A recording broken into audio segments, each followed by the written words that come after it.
95% of your life is not yours. It belongs to a program you did not write. It was written before you were 7 years old by people who were themselves operating from programs they did not write. Neville Goddard says it plainly in his lectures. The world you see is a projection of the world you carry, not the world as it is. The world as your inner state has been programmed to recognize it. Most people in this space hear that and think, visualization, affirm harder, feel the wish fulfilled. And they do, and it works for a few weeks. Then something pulls them back. The money comes and disappears. The relationship begins and collapses. The momentum builds and stalls. But here is what almost no one is saying. The problem is not that you stopped believing.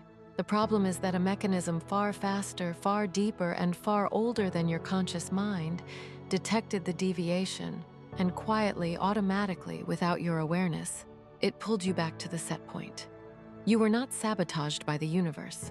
You were corrected by your own operating system.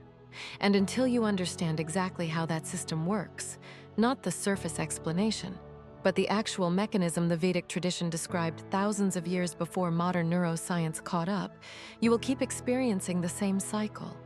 Temporary lift, invisible correction, return to baseline. What follows is the architecture underneath the architecture, the layer that makes everything Neville taught either work permanently or remain a practice you do and then undo. The Mandukya Upanishad describes the mind in 4 states: waking, dreaming, deep sleep, and what it calls Turiya, the 4th state, pure witnessing consciousness. Most Western readings of the Upanishads stop at the philosophy, but buried inside that framework is something extraordinarily precise about how the other 3 states function, how the mind in its waking state is not perceiving reality directly. It is perceiving a filtered version, a constructed version, built from the accumulated impressions the Vedas call samskaras, mental grooves, impressions carved into consciousness by repeated experience. Neville Goddard calls them assumptions, the feeling of being the kind of person who has or doesn't have what you want. Modern neuroscience calls them implicit memories and default mode network patterns. The name changes, the mechanism does not. Here is the mechanism precisely. Your nervous system is not primarily a perception system. It is a prediction system. It does not wait to experience reality and then respond. It builds a model of what reality is based on stored programs, and then it filters incoming information to confirm that model. Everything that matches the model gets through. Everything that contradicts it gets suppressed, not consciously rejected, but literally not registered. Think of a thermostat set to 70 degrees. Someone opens a window. Heat enters. The thermostat does not deliberate. It does not weigh options.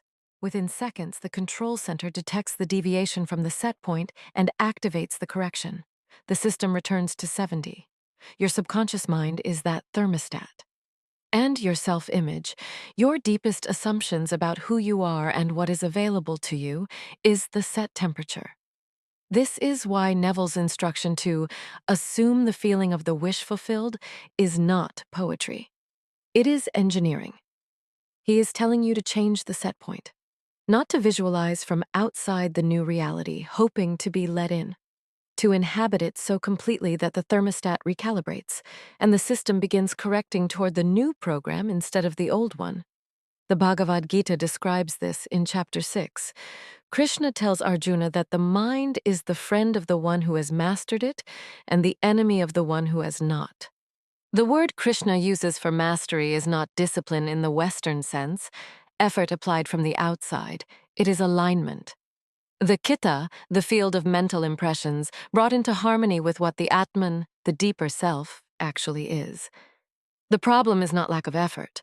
The problem is that most people are applying conscious effort to a system that responds to something underneath consciousness entirely.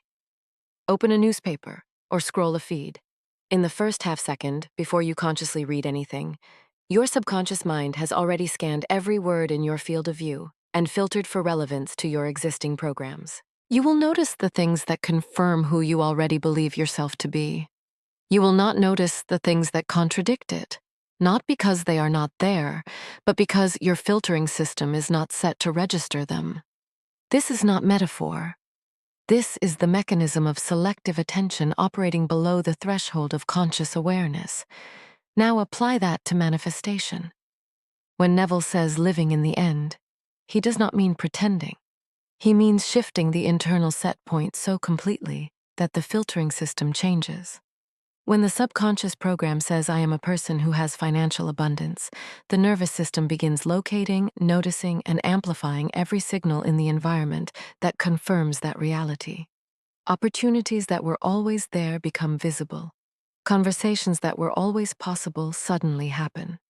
The Vedic concept of Maya is often translated as illusion, that is incomplete.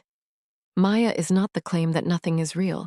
It is the recognition that what you perceive as reality is a construction, a film projected through the lens of your accumulated samskaras. Change the lens, and the same world becomes a different world. This is why results plateau. This is why the person who tries to build wealth without reprogramming their financial self-image will, with mathematical precision, find ways to return to their previous level. The thermostat activates. The correction begins. And it happens without their knowledge, below the threshold of awareness, faster than conscious thought can intervene. 95% of life runs from this subconscious program. The conscious mind, the part reading these words, controls the remaining 5. The question is not how to try harder with the 5%. The question is how to update the program running the 95. Neville Goddard was precise about this. Not vague, precise. He called it the state akin to sleep, the hypnagogic threshold, the window between waking and deep sleep where the filtering mechanism of the conscious mind relaxes and the subconscious becomes directly impressionable.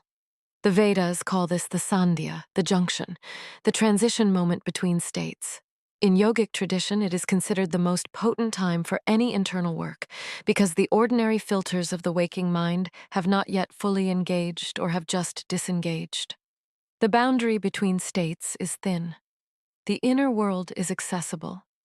During ordinary waking consciousness, the left hemisphere and right hemisphere of the brain are rarely synchronized. The intellectual and the emotional are pulling in different directions. Any new belief introduced in this state meets resistance. The existing programs push back. This is why reading a book, watching a video, or intellectually understanding an idea changes almost nothing at the level of the subconscious. The conscious mind learns. The subconscious does not learn that way. The subconscious learns through repetition and through state. And the state is theta, the brainwave pattern of deep relaxation, hypnagogic drowsiness, and early sleep. In this state, the hemispheres synchronize. The filtering mechanism lowers. And the subconscious receives impressions with something approaching the same openness it had in the first 7 years of life, when the programs were originally written. This is what Neville is directing you toward, when he instructs you to fall asleep in the feeling of the wish fulfilled, not visualization for its own sake. He is using the specific neurological window, the threshold state, to deliver a new assumption directly to the program level, bypassing the conscious resistance that would reject it during waking hours. Record your own voice. State your intentions in the present tense. I am. Not I want. Not I will. I am. Play it at low volume as you drift into sleep. The subconscious will hear it in exactly the state in which it is most receptive. Not the analytical state that evaluates and resists, the open state that absorbs and stores. This is not a self-help technique. This is using the architecture of consciousness the way it is actually built. Here is what the ancient traditions and Neville Goddard agree on completely. A single impression does not rewrite a lifetime of grooves.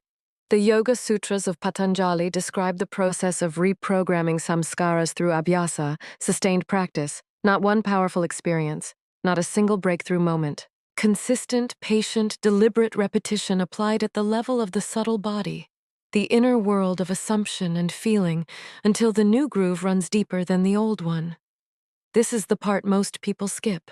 They experience one powerful SAT session, one moment of genuine felt shift, and they wait for the results. When the thermostat pulls them back, they conclude it didn't work. It did work, and then the old program recalibrated.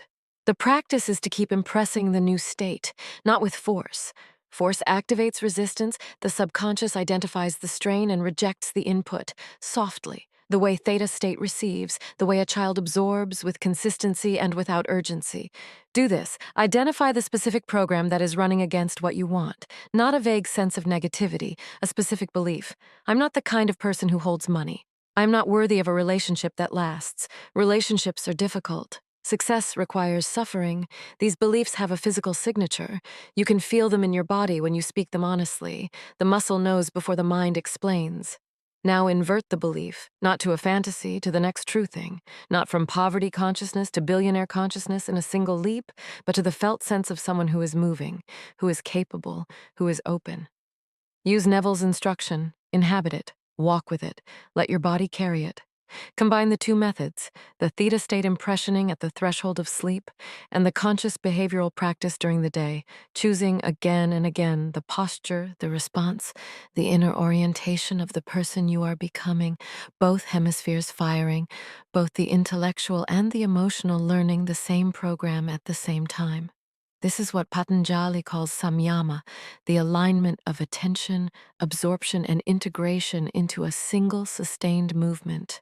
Not forcing, not straining, moving with the architecture of how the mind actually changes.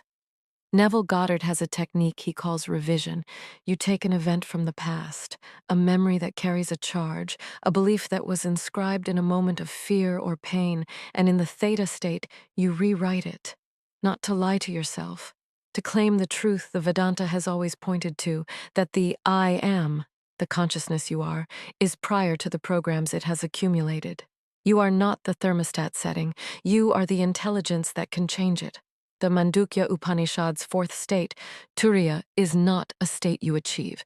It is what you are when the other three states are no longer mistaken for the totality. It is the witness, the awareness in which the programs appear and from which they can be seen. When you see the program, you are no longer entirely inside it. And from that small gap of awareness, everything Neville taught becomes possible. Not as a technique applied from outside, as a natural expression of what the I am actually is, infinite, unconditioned, capable of assuming any state and therefore manifesting any reality. The program was written before you could question it. You were a child in theta state, absorbing everything around you as truth, building the thermostat settings that would govern 95% of your life for decades. But you are not 7 years old anymore. You have the conscious mind, the awareness that can observe the program. You have the theta threshold every single night. You have the ancient instructions from Patanjali and from Neville, pointing at the same mechanism from the same direction. The only question is whether you are willing to do this with the consistency it requires, not the effort of struggle.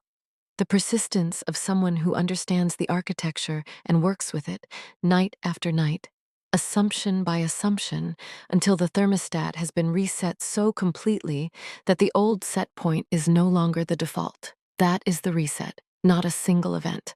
A sustained claiming of what you already are, underneath every program that was ever written about you. Start tonight, at the threshold. In the feeling of the wish fulfilled, the subconscious is listening.